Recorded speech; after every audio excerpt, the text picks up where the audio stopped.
സന്ദീപ് വാര്യർക്ക് പിന്നാലെ B J പിയുമായി ഇടഞ്ഞ കൂടുതൽ ആളുകൾ പാർട്ടിയിലെത്തുമെന്ന് കോൺഗ്രസ് പ്രതീക്ഷിക്കുന്നു. കോൺഗ്രസിൻ്റെ നീക്കവും ആ രീതിയിലാണ്.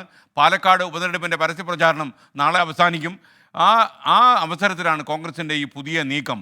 മണ്ഡലത്തിൽ സ്വാധീനമുള്ള നേതാക്കളുമായി കോൺഗ്രസ് നേതാക്കൾ ഇതിനകം കൂടിക്കാഴ്ച നടത്തിയെന്നും രഹസ്യമായ ചില റിപ്പോർട്ടുകൾ വരുന്നു. കോൺഗ്രസ് പ്രവേശനത്തിന് പിന്നാലെ പാണക്കാട് സാദിഖ് അലി ശിഹാബ് തങ്ങളുമായി സന്ദീപ് വാര്യർ ഇന്ന് രാവിലെ കൂടിക്കാഴ്ച നടത്തി. ഇപ്പോൾ കെ ആർ ഗോപികൃഷ്ണൻ കൂടി നമുക്കൊപ്പം ചേരുന്നു. ഗോപികൃഷ്ണൻ, ഇന്നലെ വരെ ഒരുപാട് വിമർശനങ്ങളൊക്കെ തന്നെ ഈ സന്ദീപ് വാര്യർ ഉയർത്തിയിരുന്നു. മാത്രമല്ല ചില വർഗീയ പരാമർശങ്ങളും ഈ ടെലിവിഷൻ സംവാദത്തിലൊക്കെ അദ്ദേഹം ചെയ്തിരുന്നു. അപ്പോൾ എന്നാൽ അതൊക്കെ മാപ്പാക്കണമെന്ന് അപേക്ഷിച്ചുകൊണ്ട് അദ്ദേഹം ഇന്ന് പാണക്കാട് സാദിഖ് അലി ശിഹാബ് തങ്ങൾക്ക് മുന്നിൽ എത്തി. അദ്ദേഹം പാണക്കാട് ഒരു മതസഹിഷ്ണുതയുടെ കേന്ദ്രമായി അദ്ദേഹം പറയുകയും ചെയ്തു. അദ്ദേഹത്തിൻ്റെ മാനസാന്തരം വന്നപോലെ അദ്ദേഹത്തെ തെറ്റിദ്ധരിച്ച ആൾക്കാർക്ക് തെറ്റിദ്ധാരണ മാറാൻ ഈ തറവാട്ടിലെ സന്ദർശനം ഉപകരിക്കുമെന്ന പ്രതീക്ഷയും അദ്ദേഹം പ്രകടിപ്പിച്ചു. എങ്ങനെയാണ് ഗോപികൃഷ്ണൻ ഈ സന്ദർശനത്തിനെ കാണുന്നത്?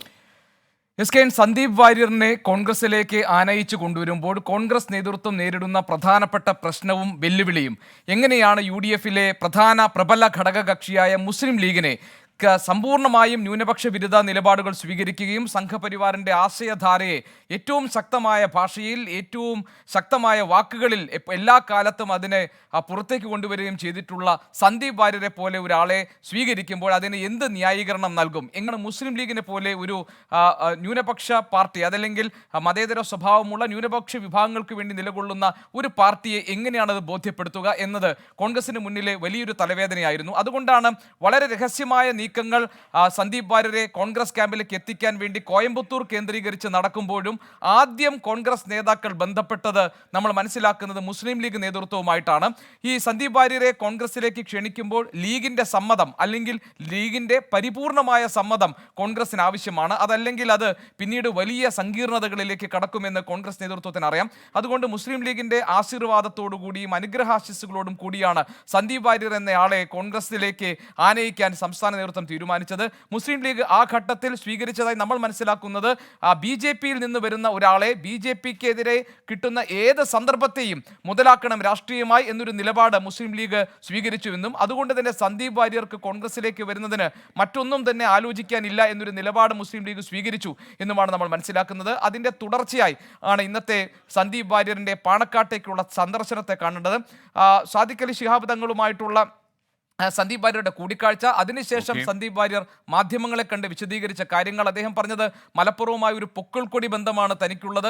മലപ്പുറത്തിൻ്റെ മതനിരപേക്ഷ സ്വഭാവത്തോട് തനിക്ക് എന്നും സ്നേഹമാണുള്ളത്. മാത്രമല്ല ന്യൂനപക്ഷ വിരുദ്ധ സമീപനമോ ഏതെങ്കിലും തരത്തിൽ പരാമർശങ്ങളോ നടത്തിയിട്ടുണ്ടെങ്കിൽ അത് ആ സന്ദർഭത്തിൽ തനിക്കുണ്ടായിട്ടുള്ള തെറ്റുകളാണ്. അത് തിരുത്തിക്കൊണ്ടാണ് താൻ വരുന്നത്. നമുക്കറിയാം സന്ദീപ് വാര്യർ നടത്തിയിട്ടുള്ളത് കശ്മീരിൽ പാകിസ്ഥാനിലേക്ക് പോകാൻ ആഗ്രഹിക്കുന്ന കശ്മീരികളുണ്ടെങ്കിൽ അവരെ കൂട്ടക്കൊല ചെയ്യണമെന്നും അവരുടെ കഴുത്തിൽ ടയറിട്ട് കത്തിച്ചവരെ കൊലപ്പെടുത്തണമെന്നും ഒക്കെ ഫേസ്ബുക്കിൽ പ്രതികരിച്ച ആളാണ് സന്ദീപ് വാര്യർ. എല്ലാ സന്ദർഭങ്ങളിലും സംഘപരിവാർ ആശയങ്ങളുടെ നാവായി ജിഹ്വയായി നിന്ന സന്ദീപ് വാര്യർ ഓരോ ഘട്ടത്തിലും ഇങ്ങനെ ന്യൂനപക്ഷ വിരുദ്ധ നിലപാടുകൾ പരസ്യമായി തന്നെ എടുക്കുകയും അത് പ്രഖ്യാപിക്കുകയും ചെയ്തിട്ടുള്ള ആളാണ്. അങ്ങനെ ഒരാളെ കോൺഗ്രസിലേക്ക് കൊണ്ടുവരുമ്പോൾ ലീഗിനെ സംബന്ധിച്ച് ലീഗിൻ്റെ അണികൾക്കിടയിലും ലീഗിന് അത് ബോധ്യപ്പെടുത്തേണ്ടതുണ്ട്. എന്തുകൊണ്ടാണ് സന്ദീപ് വാര്യരെ സ്വീകരിക്കാൻ എന്തുകൊണ്ട് തയ്യാറാകുന്നു എന്ന് രാഷ്ട്രീയമായ ഒരു വിശദീകരണം കൂടി നൽകാനുള്ള ധാർമ്മികമായ ബാധ്യത മുസ്ലിം ലീഗിനുണ്ട്. അതുകൊണ്ടാണ് മുസ്ലിം ലീഗിനെ തൃപ്തിപ്പെടുത്തുന്നതിൻ്റെ ഭാഗമായി തങ്ങളെ കണ്ടുകൊണ്ട് സന്ദീപ് വാര്യർ ഈ ശ്രമത്തിന് തുടക്കമിട്ടിരിക്കുന്നത്. അതോടുകൂടി കോൺഗ്രസിനെ സംബന്ധിച്ച് അതൊരു പച്ചക്കൊടിയാണ്, അതൊരു ക്ലിയറൻസ് ആണ്. UDFിൽ ഇനി സന്ദീപ് വാര്യർക്ക് അർഹമായ രീതിയിലുള്ള ഒരു പരിഗണന കിട്ടുമെന്ന് സന്ദീപ് വാര്യർക്ക് തോന്നിപ്പിക്കുന്ന തരത്തിലുള്ള ഒരു നീക്കം കൂടിയായി നമുക്കിതിനെ കാണാം. അതേസമയം തന്നെ BJP നേതൃത്വത്തെ ഏതൊക്കെ തരത്തിലാണ് സന്ദീപ് വാര്യർ ഇനി പ്രതിരോധത്തിലാക്കാൻ പോകുന്നത് എന്നതിലാണ് നമുക്കിനി രാഷ്ട്രീയ ആകാംക്ഷയുള്ളത്. ഗോപികൃഷ്ണനാണ് സെൻട്രൽ ന്യൂസ് ഡെസ്കിൽ നമുക്കൊപ്പം ചേർന്നത്. ഇനി ഇപ്പോൾ ഈ കൂടിക്കാഴ്ച നടക്കുന്ന സമയത്ത് അത് കവർ ചെയ്യാൻ പോയ ഞങ്ങളുടെ പ്രതിനിധി സമീർ ബിൻ കരീം കൂടി നമുക്കൊപ്പം ചേരുകയാണ്. സമീർ, ശരിക്കും പാണക്കാട് സാദിഖ് അലി ശിഹാബ് തങ്ങളുമായി അദ്ദേഹം നടത്തിയ ചർച്ചയ്ക്ക് പുതിയ രാഷ്ട്രീയ മാനങ്ങളുണ്ടെന്ന് കൂടി ഗോപികൃഷ്ണൻ പറഞ്ഞു വയ്ക്കുന്നു. എന്താണ് വിവരം?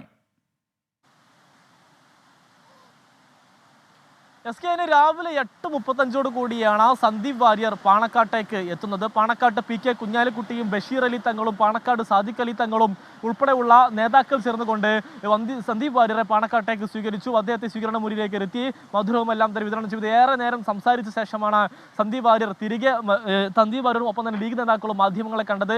അപ്പോൾ സന്ദീപ് വാര്യർ വളരെ കൃത്യമായി തന്നെ പറഞ്ഞത് താൻ ജനിച്ചു വീണത് പെരിന്തൽമണ്ണയിലാണ്, മലപ്പുറം ജില്ലയിലാണ്. മലപ്പുറത്തിന് മതേതര സ്വഭാവമാണ്. അത് പാണക്കാട്ടെ കുടുംബം കൊണ്ടാണ് ഇത്തരം ഒരു മതേതര സ്വഭാവം ഈ മലപ്പുറത്തിന് ലഭിച്ചത്. അങ്ങനെ പലപ്പോഴും പാണക്കാട്ട് വഴി പോകുമ്പോഴൊക്കെ തന്നെ താൻ ഇത് ഓർക്കാറുണ്ടായിരുന്നു എന്നടക്കമുള്ള കാര്യങ്ങളാണ് സന്ദീപ് വാര്യർ വ്യക്തമാക്കിയത്. തീർത്തും താൻ മതേതരവാദിയാണ് എന്ന് പാണക്കാട്ട് തങ്ങളെ സാന്നിധ്യത്തിൽ അദ്ദേഹം പറയുകയാണ് ഉണ്ടായത് എന്നുള്ളതാണ് ഏറെ പ്രധാനപ്പെട്ട കാര്യം. പ്രത്യേകിച്ച് CPM ഒക്കെ തന്നെ സന്ദീപ് വാര്യരുടെ മുൻ നിലപാടുകളൊക്കെ തന്നെ കാണിച്ചുകൊണ്ട് അദ്ദേഹത്തെ അല്ലെങ്കിൽ സന്ദീപ് വാര്യർ ന്യൂനപക്ഷ വിരുദ്ധനാണെന്ന് പ്രചാരണം നടത്തുന്നുണ്ട്.